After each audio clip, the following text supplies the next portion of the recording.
com o objetivo de ensinar para vocês um teste simples de capacitor permanente utilizado em ar-condicionado split e ar-condicionado de janela. Vamos lá para a prática? Bom pessoal, para a gente fazer o teste de capacitor, a gente vai precisar desse instrumento que é o capacímetro, certo? O capacímetro, ele tem aqui as escalas que vai fazer aqui a leitura do capacitor, né? No nosso caso, a gente tem aqui dois modelos de capacitor. Temos o capacitor conjugado e temos o capacitor simples. Bom, professor, qual a diferença entre eles? O capacitor conjugado, ele tem aqui, ó, 3 polos, certo? 3 polos, um com 4 terminais, um com 3, um com 1, né? Isso aqui não é uma regra. A regra é ele ter 3 polos. Por quê? Porque eu consigo aqui acionar simultaneamente tanto o compressor quanto o motor ventilador. E como é que vai funcionar esse teste nesse capacitor? Primeiro eu tenho que saber identificar qual a capacitância dessa peça. E aqui, pessoal, para fazer isso, é a dica que eu dou para os meus alunos. A gente precisa procurar esse M grego e esse F. Achou o M grego e o F, que significa microfarad, é a unidade que mede capacitância. Aí a gente vai fazer o seguinte, a gente vai olhar aqui o número que está atrás desse MF. Essa numeração aqui, por exemplo, 35/2,5, significa que aqui é um capacitor de 35 por 2,5, ou seja, 35 microfarad para eu acionar o compressor e 2,5 microfarad para eu acionar o motor ventilador, que requer uma capacitância menor. Então vamos lá. Como é que eu identifico aqui os polos? Onde eu vou ligar aqui, professor, cada coisa, onde eu vou testar? Sempre você vai ter esse polo comum, com a letra C. O polo herme, que significa hermético, fechado, é o compressor. E aqui o polo fan, que em inglês significa ventilação, ventilador. Beleza?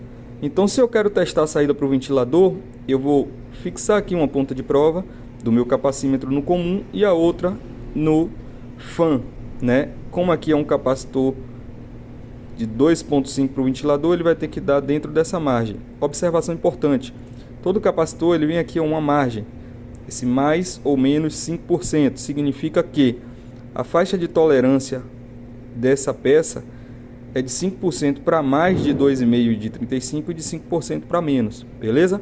Se eu quiser testar a saída do compressor, eu fixo aqui uma ponta de prova no terminal comum, no polo comum, e a outra no terminal, no polo herme, de hermético compressor.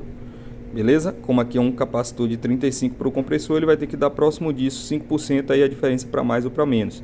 Vamos testar? Capacitor simples é bem mais fácil. Aqui você não tem ordem, você não tem nomenclatura para os polos. Aqui você pode colocar uma ponta de prova em cada polo e não tem ordem. Por exemplo, vamos lá.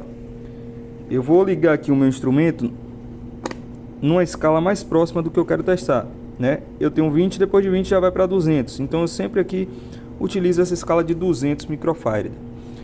Eu vou colocar aqui, pessoal, uma ponta de prova no terminal. Como aqui é um capacitor simples e é um capacitor de 25, não tem ordem aqui dessas pontas de prova. E a outra ponta de prova vou colocar no outro polo, beleza? Aqui. Beleza. E aí eu já tenho aqui, ó, 24,3 microfarad. Beleza? O capacitor ele é de 25, então tá dentro da faixa, né? Vou testar agora aqui o meu capacitor quadradinho, que é um capacitor que eu aciono aqui o motor ventilador geralmente. Ele é um capacitor de 1,5 microfarad, beleza? Mesma forma, do mesmo jeito eu vou testar ele. Uma ponta de prova em um polo e uma outra ponta de prova no outro polo. E aí eu já tenho uma leitura ali de 1,4, então aqui é um capacitor que está bom.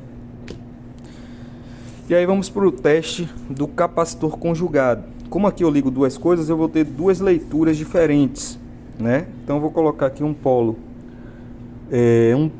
uma ponta de prova, na verdade, num terminal comum. Você vai ver aqui a letra C, né? colocar aqui. E a outra, vamos testar a saída para o ventilador, terminal fan. Eu tenho uma leitura ali zerada, pessoal. Significa que esse capacitor pode estar alterado. Eu vou testar aqui a saída para o compressor no polo Herme, de hermético. A outra ponta de prova fica fixa aqui no polo comum. E aqui zerado também, pessoal. Significa que esse capacitor está alterado. Qual o macete? Professor, não estou com essa ferramenta, esqueci, não tenho. Pessoal, capacitor na superfície plana, ele tem que estar 100% fixo. Ele não pode estar inchado aqui na parte inferior. Beleza? Ó, ele tem que estar firme. Então aqui você já deduz que esse capacitor aqui está inapto aí para você utilizar, beleza? Tamo junto, pessoal, até a próxima.